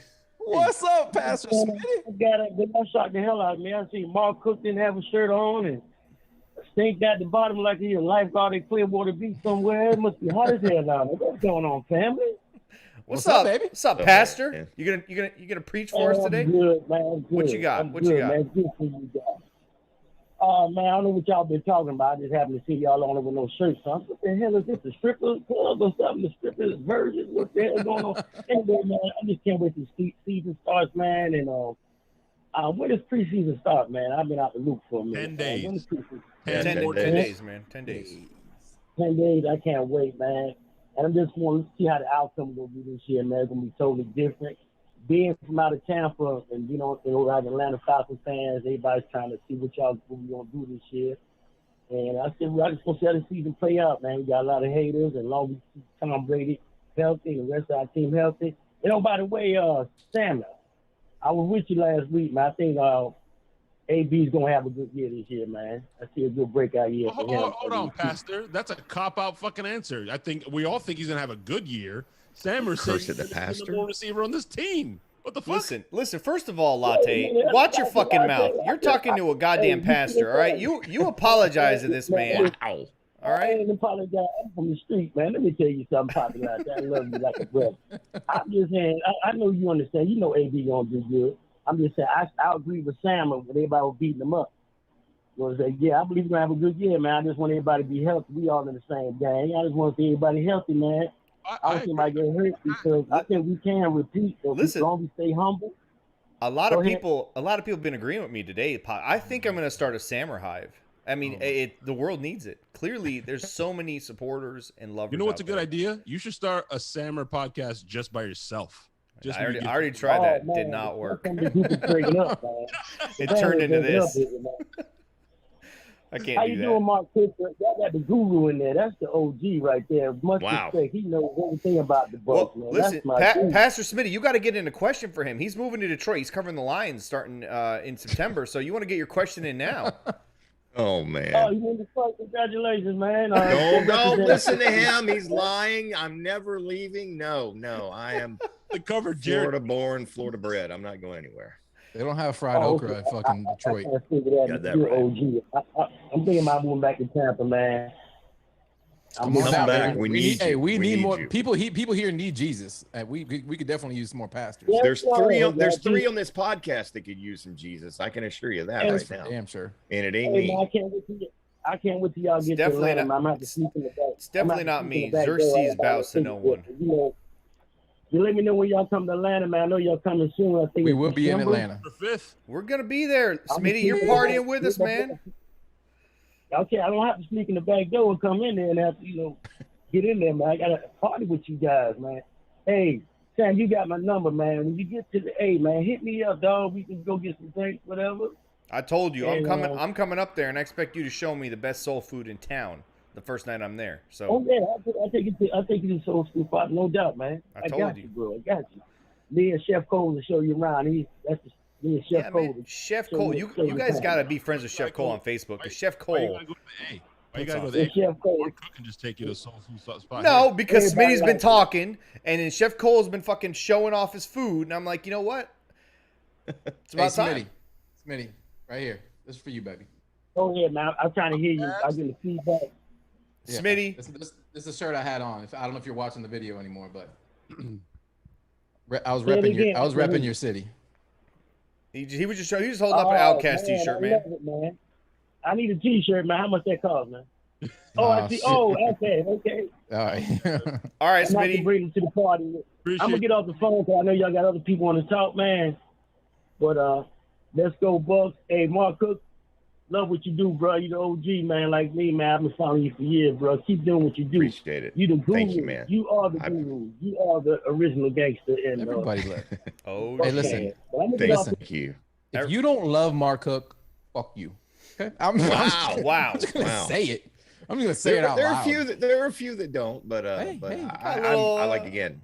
I've been blown away. I really have been blown away. And Daisy used to tell me, everybody loves you, and I was like, no, there's a lot of people that hate me, but I've definitely felt the love the last 3 weeks, and it has meant a lot because it's always tough when you go through that transition and that change, and you don't really know where your next move is, but man, people have just been amazing. And I at times I felt like I was reading my obituary on Twitter. Jenna Lane had been on vacation, and so she tweeted, like a week or so after the situation went down, and literally somebody was like, "Oh my God, what happened to him?" That responded because her tweet was literally like, "I had died," and I was like, "I hope Jenna doesn't know anything that Mark, I don't." you don't know this, but you just live one of Sammer's like fantasies. Sammer, you might want to tell him what your idea is. So it comes from. Yeah, go ahead. So I don't know if you've seen Coming to America 2, but that movie inspired me, and I think I'm onto something here. Basically a company that throws a funeral for you every year. And you just pay for it, you put it all together. But what I'm doing personally is once I hit 50 years old, from that point forward, every 2-3 years, I'm having a funeral party where I'm going to sit on a throne. I'm going to have people come over. We're going to throw a giant fucking shindig. They're going to bring me gifts and speak just wonderful words about me as I'm there in front of an empty casket. It's going to be great. And I think, I mean, I don't know why anyone would not want to experience that. Because after 50, you're basically dead, right? Yeah. So why not have some fun? fun about it? I can verify that that's actually true. Any day could be the last day for sure. But that's a great idea. I forgot about that part in that movie. That's a great point. Again, we do all these funerals, and those people aren't there to hear anything. You know, we need to hear these things, you know, while we're alive. And I'm not necessarily obituaries, but I think it's a good reminder to let people know how much you care about them and love them every day, because you don't know. No. I'm not doing it. No, I'm not doing it for any of that shit. I just want to hear some just good for things your about own me. ego. I like and it. then I want people to bring me, you know, PS 35s and, you know, Xbox XXX, whatever the fuck they call them over, you know, when I'm 50 years old. Mark wants to know who's you know, who has this armor on his wife. Like, it's gonna be okay. Let's console. It's okay. Yeah. Mm-hmm. That's true. Wait, Mark, you were talking about all the comments in the report, and the comment that hit me the hardest, somebody retweeted your post and put, "Man," and I'm not trying to bring the podcast down, but that's what resonated with me. It's like, this feels like when the Bucs cut Derek Brooks. It was wow, like, ouch, man. Come on, man. As much as I love you guys out there, that was just too much. I mean, losing Derek Brooks, I mean, that was, you know, a piece of every fan's heart when that happened, right? You know, Lynch was bad and Sapp signs with the Raiders, but you know, Derek and what he meant to this franchise, because Derek, you know, it wasn't like Derek was like ready to go, but they kind of opened the door and shoved him out of there. But Don would never compare myself to Derek Brooks, but I remember that comment, and that one did mean a lot to me as well. But everybody, man, it's crazy, and people are still slowly, you know, every once in a while I'll still get a DM from somebody. I got one tonight from a young man, and you know, it's awesome. You know, Daisy has to grease the doors for me to get through them now because my head's so big. You know, my ass and belly too, but my head particularly has even gotten bigger. So, but I do appreciate it. It's very humbling. I don't know about it being like Derek Brooks. Need to fucking create your own fucking podcast. Yeah, we said those episodes were gold. But make sure you have somebody there. Make sure you guys have somebody there to record you guys trying to figure out how to set up to record, because I think that would be better than the actual show. Yeah. But also, it would definitely, listen, I love Derek Brooks. I love what you do, you know, what you did at Pewter Report. I'm a huge fan. But it definitely wasn't like when we cut Derek Brooks. It's more like when we, you know, let loose John Lynch. Somewhere in that. Alan Cross. Wow, you're gonna go there? Shit, you're gonna go there, bro. You're gonna go there, bro. This guy hates John Lynch. How can you call yourself a Bucs fan? And I don't hate John Lynch. I just don't think he's a Hall of Famer before all these other guys that should be Hall of Famers. That's all. Listen, we're gonna take a phone call. More? But Rondé Barber. Who else? Rondé. Okay, I'll give you that. Okay, but give me the Rondé. No, he's talking about other safeties from other teams. Safeties. Leroy Butler. No. Who shouldn't have been in there before Leroy Butler. Or Atwater. His numbers are better. They're all better. All of their numbers are better. We love John Lynch because he's John Lynch, and we're the Bucs, and we're fans, and we like that. He's a legend here. But I mean, come on. If you compare him to his peers, he's not on the same level. Oh my God. Well, 32 Hall of Fame voters disagreed with you. Well, how many times did it take him? How many times? I mean, it took a little while. Listen, I'm never going to complain when a Buccaneer gets into the Hall of Fame, bro. Because I remember it wasn't that long ago we had one, and it looked like we were only going to have one. Yeah. I don't remember that. I wasn't alive. I'm not going to complain either, and I'm glad that he's in there. And it probably took us so many times because he has somebody who's fucking senile presenting him. I'm just saying. Oh, my boy Ira. Oh my God. What you find about who Ira works for, but Ira is Ira's solid, but maybe we was focused. Get Ira on this show. Get Ira on this show. I can make that happen. I'm pretty sure I'm the reason Ira will never come on this show. I can get him on. I guarantee. Me and Ira, we get along just fine. I like him on. Ira and I actually had a conversation about you guys a couple weeks ago when Ira found out my situation. He actually called me, and you know, we didn't get to spend a lot of time together last year, obviously because of the COVID situation. So he and I just caught up on a lot of things, and your names were brought up. I think it was the question was like, hey, these loose cannon guys, you know, who are they? You know, who are they? I told him. The fuck are they doing interviewing all these guys, and I'm over here like chopped liver, huh? He's like, why do they hate me? What did I ever do? What did I ever do? I said, I don't know that you did anything. It may be the people that you associate with that they dislike a little bit. But Ira's a good guy. Trust me on that one. Yeah. Ira, I promise. hey, Ira, I know you're watching this. I love you, bro. There you go. My son knows. Ira, come on the show. Come on. Come on, Ira. The I'm thing gonna about go Ira, we used to. This is now. not even a joke. We had a pool in the media room. How many times Ira was going to use the first name of whoever in the press conference, because he'll be like, Bruce. We were thinking Bruce, and the other day in that game about Bruce, and that was literally a pool that we would have every week during the media conference calls and things with him. But Ira's a legend. He's a good guy. I read Ira, when I was a younger kid, when I would pick up the Tampa Tribune, man. I loved Ira, and he's a good guy, and I could get him on the show, and I think he would be a tremendous guest. I think it would be a nice olive branch offering to bring him aboard. Maybe not the other guys, but him for sure. I don't think I'd watch if I was Ira. I read Ira Kaufman when he was like 56, 57 years old. I was reading him when I was like 8, 9, 10 years old. So Come on. I'm 36 I can get now. Ira to, not only can I get Ira to come on, I can get him to come on without his shirt on. That's how much influence. Ira is literally a ghost writer. He's a ghost writer. I'm going to take a phone call after that amazing dad joke. 727, By the way, you're on with the loose cannons. I hope it's Ira. Hey, Is this caller, hold your thought for a second there. Mark, I appreciate it, and I would like to have Ira on, but fuck who he associates with. Straight up.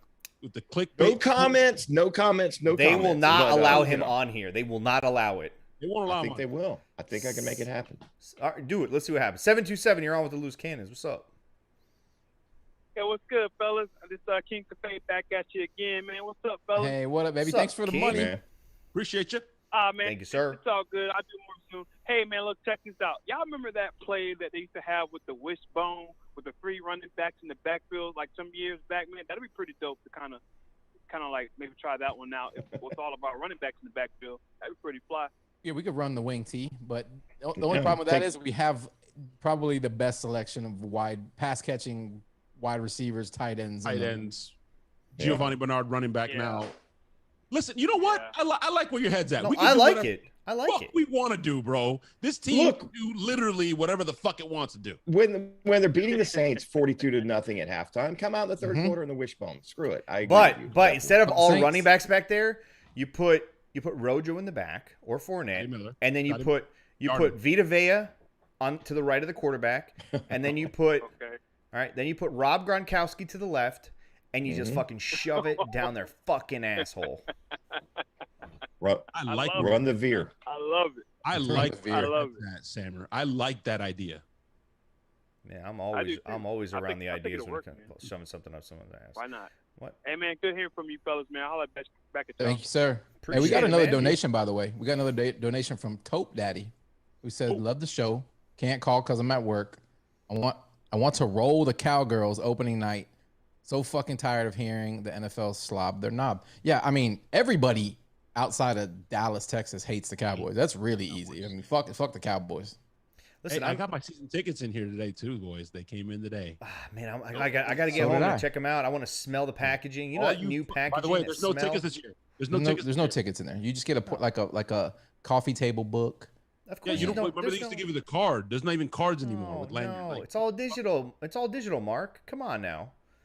Mark, you're calling me Mark? Yeah. Asking about where are the tickets? There's no papers to get into the door. I missed my tickets, Mark. Is that Uncle Stan? Tell me Uncle Stan. No, I've got that was my cigar Ren box impression. somewhere full of old. Ooh, wow. Or Scott has lost his voice recently, so he kind of sounds like Uncle Stan messed again. Up, man. Poor guy. No, it's not. We joked about it on the last one that I was a part of before. But anyway, I think that joke is no longer. You're no longer in the jurisdiction of that joke, though. I don't think that's true. Yeah, I'm not inside joke anymore because I'm not inside. But I actually have a cigar box somewhere at home, just loaded with old ticket stubs, man, from the old Tampa Stadium. I refuse to call it Hula Hands, but the old Tampa Stadium. I missed those times, Mark. I'm like the fucking Fever Pitch guy. Remember the Fever Pitch movie? When you get tickets, they get them out. Smell them. I miss my fucking tickets, man. Yeah. Fuck. And now you gave me the lanyard, so I felt cool. Like, yeah, bitch, look, I've been here since fucking 2005. Now I don't even have that. Nothing. Yeah. Get it tattooed. Get it tattooed on the back of your neck. You. I'm not Right fucking. here. I heard that they were going to scan your vaccination site for your tickets. That's So right here. anyway, for the I saw that on YouTube. Some guy on YouTube said that that's what they're going to do. Vaccines. We got the Johnson & Johnson, Moderna, and the Pfizer. We weren't taking the chance. Our Tiger Blood. I mean, I can do Yeah. it. I can get reckless in a fucking Walmart, Mark. I can do whatever the hell I want, bro. When I sneeze, I when I will sneeze, say this, that- things start oozing out of every hole in my body, including my eyes. But I feel great. I'm so strong, like it's ridiculous. Like Somebody said, well, what if you grow a third eye? I was like, you know what? My left one doesn't work. That would be wonderful. That would be a great side effect. Put one of those sons of bitches right square on my forehead. I'll take an extra eye. I could use a fourth eye. You're right, an extra Hey, eye. Brian Suture. Suture. Thank you for the $20 fucking super chat. Whoa! Wow. My man Brian. Brian is a great, Funny. great guy. He's a good friend, man. He has been, when this all went down, he was one of the first person to reach out to me. He's stayed in touch, checking on me and all that. So Brian's a great guy. I send you a nude every week, and you don't respond to me. So I don't know What? how else to check on you. You sent me a nude? I text That's you? Well, you don't ever have your face in it, so I wasn't sure. I mean, come Damn on it. now. Of course I Wait, don't. is Luke Neal in the chat? Coach, you in the chat? Is that Luke Neal? He Holy thought I shit. was naked. He thinks Mark is naked. I don't think he's naked Oh, anymore. he thought Mark was naked. No, I'm fully clothed completely. I'm even wearing underwear tonight. He's not orange. That's another dude. Okay. Have we talked about everything that's going on with training camp? Have we officially covered all the bases here? 10 days in. What are you gonna talk about, bro? So Tom Brady looks good. He's cursing out the fucking team, making sure they're good. Oh, I love did it. like Bruce Arians' interview on NFL Network the other day. Did you guys catch that, Mark? It was No. He asked the question, and me and Stank witnessed it. I mean, you got potentially a top 3 offense and a top 3 defense, and just iron sharpens iron, and they're just fucking going at it, bro. And there's days that there's periods the offense wins, and then the defense fucking loses their shit, and Devin White's cursing everybody out in JPP. There's periods where the defense wins, and fucking Brady's throwing his helmet on the floor. It's like, this is holy what shit. you want, man. This They're is gonna what fucking you unleash on absolutely the want. Cowboys. Yeah. Oh man. Yep. They can't Yep. No, win. that's exactly what you want. They're gonna That's destroy the perfect scenario. Titans. Fuck the Cowboys. The Titans are gonna be the first team that they get to see before that's not wearing red or orange or whatever the fuck the colors of the jerseys are now. They're gonna 17th, Mark. fucking tee You up. said- Who's gonna let's take bets right now. Who's gonna start the first fight against the Titans in the joint Nobody. practice? Nobody. Oh, somebody will. Bruce doesn't fuck around with that shit. You know that. Ryan Jensen. I'm gonna say it'll Sue. happen. It'll happen anyways. Sue or Jensen, those are the two guys. Sue Oh or yeah, Jensen, it'll happen. that's a good one. I'm It's gonna say impossible. Sue and Derrick Henry go at it. No, And I'm gonna we'll give see. you guys. I'm gonna give you guys here. I think it's Ali Marpet. Ooh. Wow. Ali think it's Marpet Ali plays the Marpet. fucking banjo, bro. Whatever. No, it's not that. It's when Ukulele. Come he on. plays dude. through. He plays through the whistle, and that's gonna fuck somebody up the No, wrong way. It's gonna no, rub you're somebody wrong. the wrong way. I'm telling you. You're 100% wrong. He's bro. been in some No. skirmishes already. He just doesn't I know, have but it's not his MO. the guy that plays through the whistle from a mentality, like to get in people's heads, is fucking Ryan Jensen. That's the guy. But I feel like they're gonna be like All the way. Ryan, don't do it today, Ryan. I think they're gonna be on him, and Ali Marpet's gonna do it inadvertently, and it's just gonna end up with a scuffle. I'd Mark, love by to the see way, it. you haven't been to camp. You're taking some time off, but I highly suggest you come on the 17th with us. I got you, baby. Somebody got me a ticket. I'll be there. we got you. You're coming with us. All right. Special I'll pass. be there. Yup, we got special passes for you too, bro. You I'm come with in. us. I Only will thing wanna is go. we're all gonna be shirtless. There might be some pewter paint, body paint involved, if you're down with that. Yeah, I see. It's one thing to do it on this podcast. In person, they would probably just escort me out of there if I didn't have my shirt on. I don't know, I'd man. probably They can't sweat tell. more with the sweater. No, we're gonna be pewter painted up. They won't even know. We're gonna take a phone call now though from We also have 813. something else in common, Mark. 13 is our favorite player, and what a phenomenal fucking human being, dude. Love him. He's my favorite player. 813. Yo, what's up, fellas? How y'all doing tonight? Doing Good. great. Who we talking to? No, my name's Jeremy. I called not too long ago. What's up, Got a Jeremy? little nervous, but not much, bro. How you doing, Stank? You doing all right? Chilling, baby. Shirt off, Feeling chill? nips out. Ready for the season. It's like a weird I live see that. OnlyFans thing going on tonight.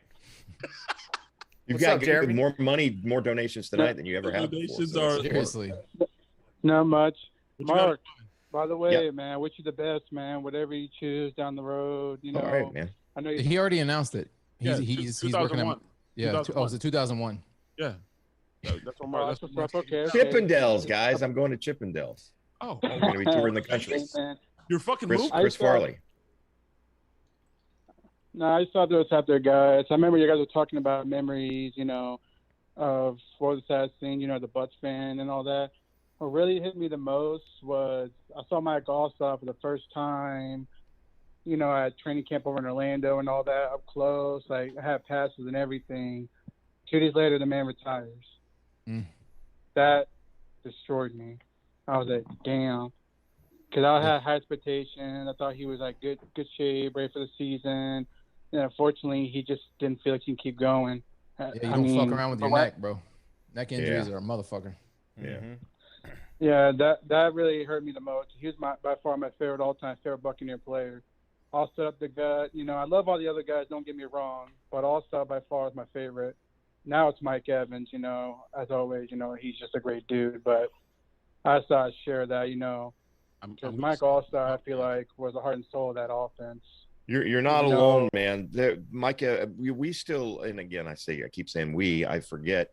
No, Not you are part we of Pewter now. Report anymore. You're still we. No, well, I'm talking about Pewter Report. Oh, We gotcha. would do a bowling charity event every year with our good friends at Pin Chasers, and one of the charities that we did every year was with the Mike Alstott Family Foundation. And Mike always was nice to come out and speak to the people that came. He was the biggest of all the players and former players that we did charity events with. Mike was still the biggest draw. So Jeremy, you're not the only one that feels that way. I remember the first time Mike came out, there were people, the guys that had the backpacks full of the cards and the pictures. We had to bring Mike in through the back because there were guys waiting an hour before he was supposed to be there so they could, get the autographs and sell them on eBay and stuff like that. So Mike is a tremendous guy, and Tampa Bay is fortunate to still have him in the community and the good things that he does with his family foundation. But man, you are not the only one that loved Mike Alstott, and still to this day, there's a ton of Buccaneer fans that love the A Train. Every person in this city except for dipshit Tom Bassinger loves Mike Alstott. True. So True. Mark, I think Tom was a Bucs fan ever. That's why. Mike. I don't remember. One of my favorite memories. Mark Alstott was my favorite. My first. Yeah, I game, remember that press conference with John. the first game I ever went to, because for me it was like, Raymond James was like unattainable. The waiting line. I didn't get to go to games. Single parent home. Long story. Whatever. Doesn't matter. But the first game I got to go to was the Super Bowl year run. The Michael Vick. I can't set up. I can't sit. Like, this is crazy. Mike also scored a touchdown in my end zone. I think it was on a screen pass. That was fucking crazy to me. It was like Rudy when the father was like it was just fucking like, it's my temple. Like, Raymond, listen, there was nothing like sitting in that stadium, 135 degrees, putting that wooden flute on your lips and blowing it for another man. On the train. Yeah, I knew you loved anything. Just getting that wood on your lips and blowing it. That's something. Dude, I would blow that thing so hard, I'd pass out. I've heard that. You ever choke or gag on it? Never, dude. I got, it's like I got this innate ability. Damn, good for Never you. accidentally swallowed it, did you? I thought about pipe, it. I mean, yeah. Yeah. No. I thought Hey, about my favorite Mike The Alstott pipe, was, like that was cleaner. Oops. The pipe. Yeah. Your favorite stop moment. What, is the Browns? You guys have corrupted me. No, I say favorite also. It wasn't a moment on the field. I mean, there were great moments that I witnessed on the field, but it was at the old Tampa Stadium. And again, it was one of those games in '96 when there wasn't anybody in the stands. There was maybe 40,000 people in a 74,000 seat stadium. But women loved Mike Alstott, and somebody had made up these T-shirts, and it was a white T-shirt, and it had a pair of hands that would have been positioned under the boobs, and the T-shirt said, "I'm in good hands with Alstott," instead of the Allstate. It was a playoff on that, and I thought that's a great T-shirt if somebody still got one of those. Little do you know, the ladies were big. Seven-year-old Samurai Ali made that T-shirt. Did he? He designed that shit. You know what's funny? Listen, sure as folks were proud. The first ever training camp practice I ever got to go to was when the Bucs were still practicing at Tampa, University of Tampa, at that weird like little field that they had with the metal bleachers. And I remember that when it was almost time for practice to kind of be over, a bunch of chicks, like, women, like, I'm like 10 years old. They're probably like 21 to 30 years olds. They'd all just line up on this, like, there was like this weird little, I don't know if it was a bench or like a half a wall that they would all just line up on. And it would sit right up against it, tits out, waiting for Mike. They wouldn't look at any other player. They would just sit there. and like just show off the goods until Mike would come over and he would start talking to like all of them. And I remember I'm 10 years old and like, who's this guy and what are all those? Wow, those are amazing. That guy was a god in this town. The chicks, the girls were just all over Mike Alstott, dude. It was crazy. And it was so weird how like you could just walk up to the side of the field and just wait. And like there was no barriers. It was we were practicing a fucking bullshit college field. It was so weird. I went to plenty of those. The caller mentioned at UT. The caller mentioned Orlando. Does anybody else miss that? Like I missed the allure, the draw. And I don't mean the draw. You know what I mean? I went to a Pewter Report meet and greet there in Orlando. That was I don't know why Orlando would be hotter, but I went as just a fan. And it was probably one of the hottest days of my life. There was no wind whatsoever. At least sometimes here, being close to the coast, you get a little breeze, but it was brutal. Because Walt Disney was a devil. He was a Satan, and he fucking designed that area. Nazi. So, you mean Nazi? He was a Nazi. Yeah, and so God wasn't a Nazi. Well, you might want to go back and read some books, man. Yeah, I'm pretty sure he invented blackface in cartoons, but what do I know? What about those crows? What about those crows in Dumbo? Football. They love jazz. Listen, we are equal opportunity offenders on this podcast. Absolutely. I'm not. Hey, I didn't fucking make the movies. I'm just telling you what the fuck I've learned recently about Mr. Walt fucking Disney. All right, chill the fuck out. You act like I vetted him. It was hot. That's all I said. Mark, because of him. Because of him, it's hot. Mark, we need to segue. We have 2 phone calls waiting. Mark, segue. Speaking of hot, let's go to the phone lines right now and see who's up next. Speaking of Nazis, let's go to 770 on with the loose cannons. Hello, Berlin. What up? This Corey from Nashville, guys. Corey, please save us, bro. Save us. We're talking about Walt Disney being a racist. Do you agree or disagree? Go. No. Yeah, he didn't like the Jews or something, right? Wasn't he? Anti-Semitic. They talk about it all the time or something like that. I'm losing my connection. I'm signing off. See you guys. I'm turning up my fan. It's really hot, Why Ira Kaufman will never be on this show. Go, Corey, go. Oh, man. So, I've been keeping up with my training camp videos and everything, man. And it's crazy, man. We're like one mortgage payment, one light bill, one car note away from having real football. This is weird. I know. It's a month away. Great analogy. Who calls it a car note anymore? My grandmother. Poor people. Working poor. Well, one car note away, folks. One car note. I have never been more because honestly, man, last year, yeah, we won the Super Bowl, but we were a really average team throughout the year. Mm-hmm. I think this year, dude, I'm so excited about this. I don't even really know how to handle it because I'm a real Buccaneers fan. You know what I mean? Like, I've been a Buccaneers fan for 21 years. It's my 21st season, right? So it's like, it's weird. You know what I'm saying? Like, it's like, because everybody say, when you tell me your Bucs fan, oh, it's because Brady. I'm like, man, I'm telling you the truth. I didn't even want Brady. I'm just going to be honest with you. I argue about it. Me neither. I argue about it all the time. I'm about to piss Corey off. And I love you, Corey. Mark, settle a debate for us, for me and Stank. All right. Settle a debate between me, Stank, and Corey. Okay. Corey stated he's a real Buccaneer, and I know he is through and through. He loves the fucking Bucs. But how could you root for a Saint, Corey? How could you do it? Oh, he read my tweet. Son of a bitch. I read your tweet. Corey, wait a minute. Corey, be honest with us. For Jameis Winston, he got owned by the fucking pads today. Did you see that shit? That was funny. He's just the NFL punching bag. Y'all making fun of the man. That's what it would do to me if I try to run through those things. Or you guys. Not me. Bullshit. I've seen you fall trying to walk normal. Imagine pads hitting your ass. But I was looking at and you guys been at a couple of practices, I assume. How's Joe been looking? A rookie. When we were out there, there was no pads, so that to me doesn't count. I don't give a shit how you look when you're. But we did talk about Joe earlier, and all accounts are in pads. He's a problem.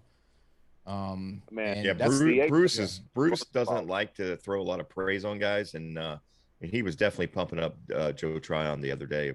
about 3 days ago, maybe over the weekend, one of those once the pads got on, he was really impressed with what he was able to do going against a guy like Donovan Smith and Tristan Wirfs. I mean, it's not like he's going up against, the backup guys. I mean, he was winning reps against first team guys, and that's impressive from a rookie for sure. Again, like Stink said, let's see when the lights come on, how things go, when the bullets are flying for real. But that's an encouraging sign for sure, in my opinion.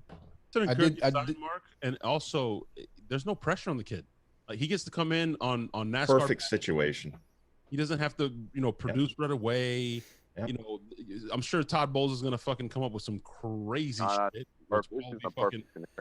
I predicted 8 to 10 sacks, possible defensive rookie of the year, man. I'm telling you. Wow. Just coming off the bench in pass rushing scenarios. I don't think he's gonna get that many. I don't think he's gonna get enough snaps. I don't know, man. They were gonna want to keep JPP fresh. They'll be able to rotate him.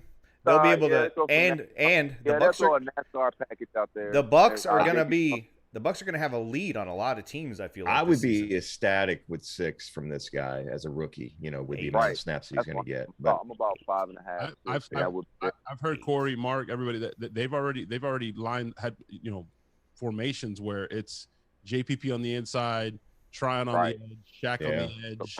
Yeah, it's fucking stupid shit. It just doesn't make sense. What a pig. And I just want to say, man, I'm excited to spend the next 22 weeks now. We got 17 games. 22 weeks with you guys, man. This is going to be a hell of a time. Hey, no excuses this time. I missed you guys when I was down there for the Super Bowl. I will be down there for the Cowboys game. We'll be there. Being crazy. We're tailgating lot 6. I know that's Sunday fucking night. What do you mean? I know y'all better be there. We're gonna be tailgating. We're starting at 10 a.m. all day, and we're literally gonna be tailgating the entire day. We have a BYOBB. Rule there. Bring your own baby oil. Find us, and you're welcome to tailgate with us, man. And Stank will rub you down. It's almost guaranteed, Corey. Guys in a month. Stank is gonna be super saucy because Stank. Yeah. Hopefully, I make it to the game. We'll drag your by ass the way, in one there, bro. of my favorite calls, Mark, after the Super Bowl was fucking Corey. I mean, he called. He was loose. He was outside of the structure. Like, I don't even remember the call. I was on the way back to Orlando because I was catching my flight from Orlando. I was so. You were driving like that? No. I remember. No. He was in a fucking Uber. No, my wife's uncle lives in Orlando. He actually took me down there to Tampa because he used to live in Tampa, and then he drove me back. So I was listening, man. I ain't had to do no driving. Safe driving, man. Come on, man. I'm about to say, if you were driving while you were like that, you'd be my designated drunk any night, bro. My designated drunk? Corey is a teacher. He's responsible. Yeah, I don't play no games behind. Corey always comes correct, man. You always have good phone calls, man. Fucking miss you, bro. You got to call in more often. We're fucking hanging out. It's my fault. Yeah, I didn't know you guys were taking calls in the off season. Honestly, I've been working, training, coaching. We haven't been. This is like our second calling show in forever. Okay, so I ain't. See, there you go, trying to make me feel bad. See, that's what Sammer does. That's what Sammer does, bro. Stank looks like he's wearing a kimono right now, like sorry, little half lingerie thing going on there.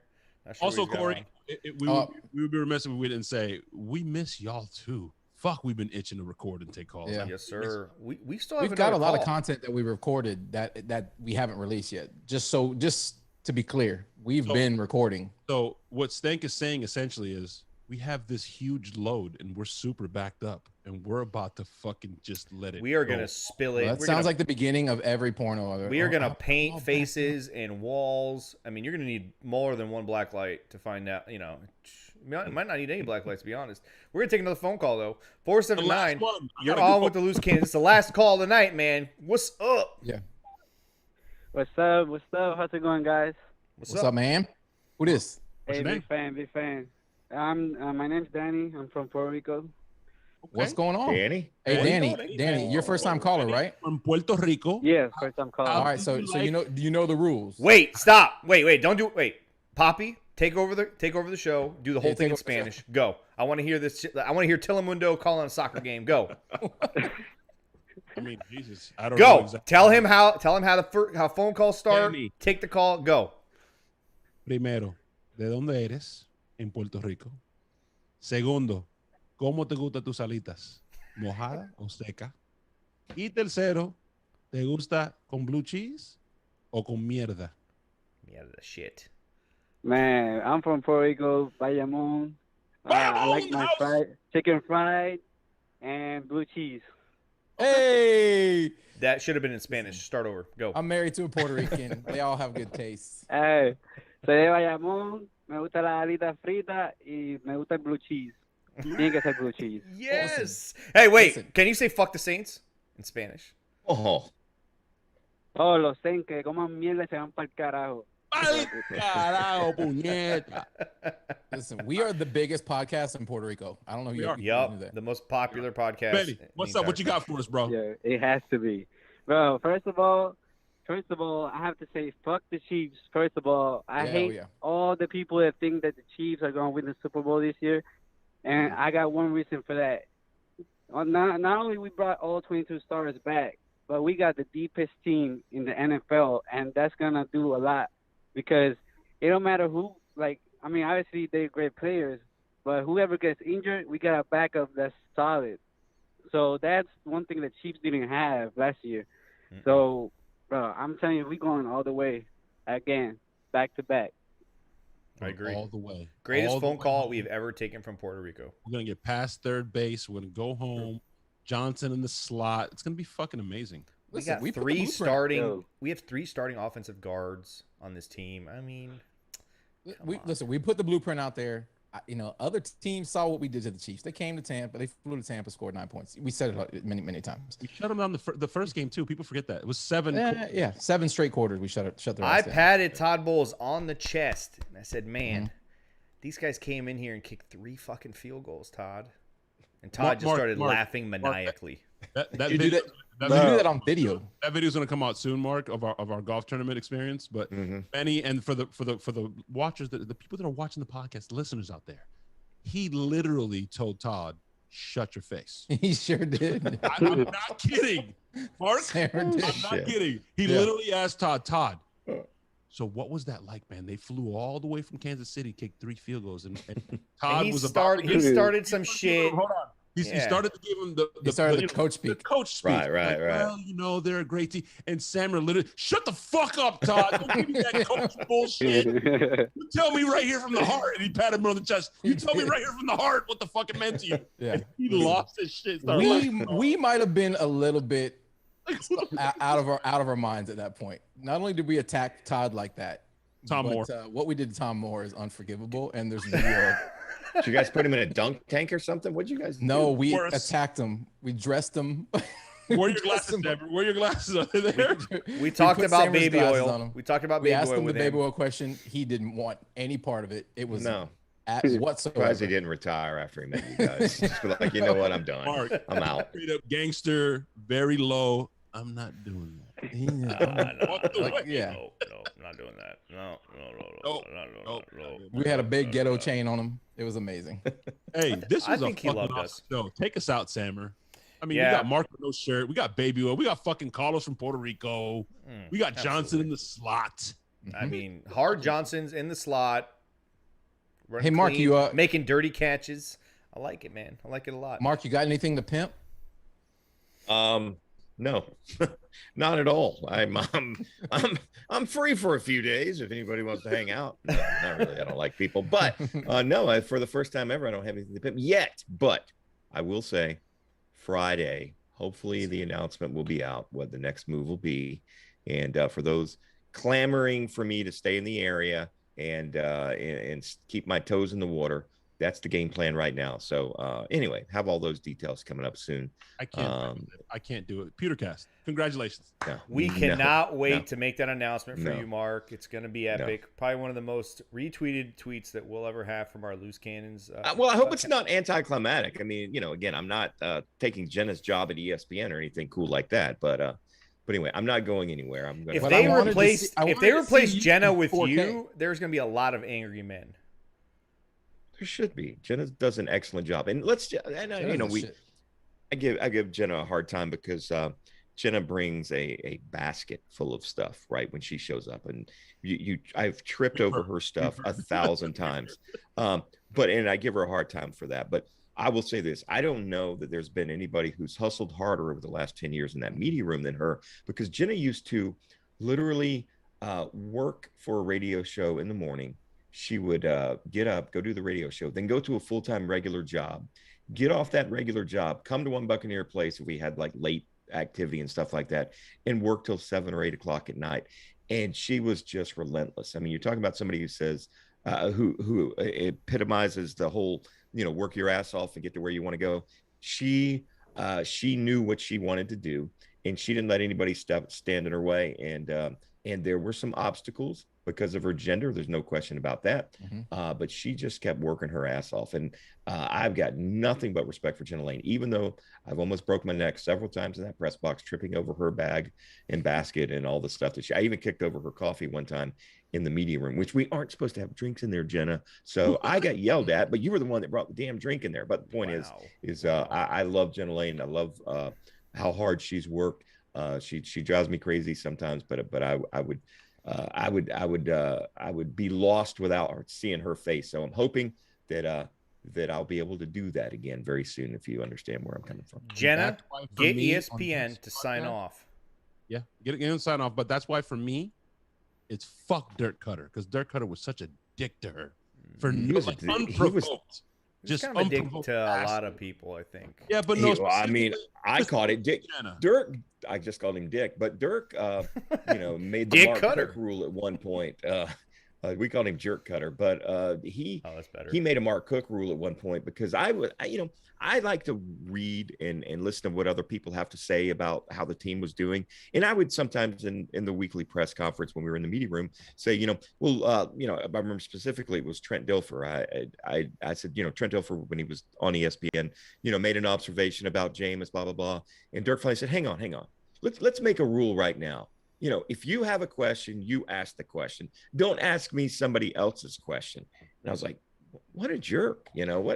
So it became known as the Mark Cook rule in the media room after that. You just had to ask the question directly to Dirk. Don't say somebody else said, So I see where he was coming from a little bit on that. But again, he was not, as much as people hate Greg Schiano, he was much more friendly and media friendly than Dirk Koetter was. He must be really angry that Bruce Arians won the Super Bowl with his team, right? You went there. Wow. It was inevitable. Probably the dumbest thing you've ever said, Stinker. And you say a lot of dumb shit. Not just on the show, but like all the time. I mean, Tom Brady won the Super Bowl with Jameis. I'm tweeting that out right now. Oh no. All right, guys, listen, everybody out there, if you're first time watching us, please hit the like, subscribe button, leave us a comment if you disagree with these other clowns and you agree with me. Latte. What? Oh yeah. Yeah, go ahead. You know what we talked about. Yeah, but by the way, if you're listening to this on our beautiful audio format, and you happen to not know that we had a fucking YouTube show, you come on over so you can see our beautiful faces and not keep consuming it the way you want to. You take it in the way you want to. You put Johnson in the slot, all good. It's 2021. Back to dropping audio episodes, by the way. Audio episodes every week. Yep. And for those of you who don't know, there's only about 30 days left for you to lock in on a travel package with us for loosecannonstravel.com. We're going to LA, we're going to New Orleans, and we're going to Atlanta. New Orleans is on fucking Halloween. LA is one of the first games played in that stadium with fans. It's freaking beautiful, beautiful arena.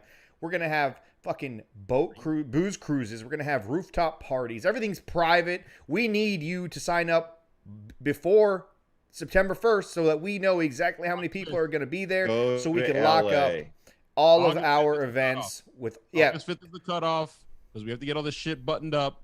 And by the way, I have it on pretty good authority. If you sign up before August 5th, it comes with a Mark Cook rub down. You're going to get some baby oil. No, they have until August 30th, man. I mean, I am unemployed. We could probably be worked out. But seriously, out. LA is my favorite. Was of all the travel that I did, I loved LA the most. I loved the whole Hollywood thing and the Malibu and all that stuff. So it was, sightseeing and all that stuff. I love LA. I think that's going to be one hell of a trip. And to be able to go to that new SoFi Stadium is going to be it's an amazing. Right, so we'll see you there, Mark. Stadium from what we've seen. We'll see you there, Mark. We'll see you there, Mark. Well, listen, I'm unemployed right now. So if, you might see me, I might have to hold up a sign over on Highway 60 in Brandon here and get some donations. But I would like to do that. LA's a hell of a city for sure. Don't make me start a fucking GoFundMe. I will, Mark. We'll get you. No, do not. Hey, do a you know we can GoFundMe. do that. I would rather do that when I can't make the mortgage payment. But let's. Would you rather us make a GoFundMe for you, to send you to LA, or just to put a billboard of you here in the city?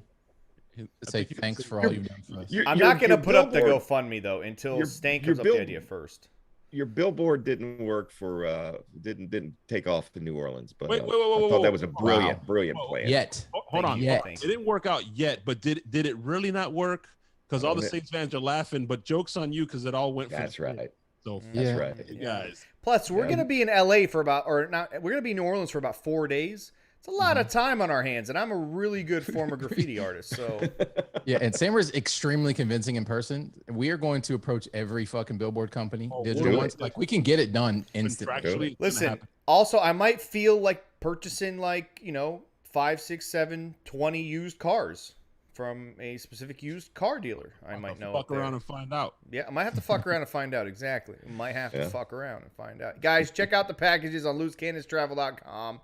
We got tons of cool ass shirts that we saw on loosecannonsmerch.com. And of course, if you agree with me and you think I should have my own Sammer Hive, leave your comments in agreement in the comments section. Mark, thank you so much for hanging out. First time you're on camera since the free agency began for you.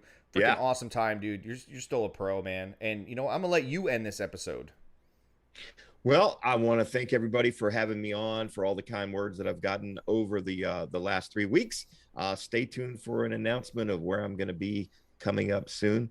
But for my fellas at the Loose Cannons, it was an honor to be on the show. I appreciate it. And make sure you like and subscribe, all that good stuff on YouTube, and support the Loose Cannons as they move forward. And I can say this for the first time in a long time: go Bucs. Go Bucs. Oh.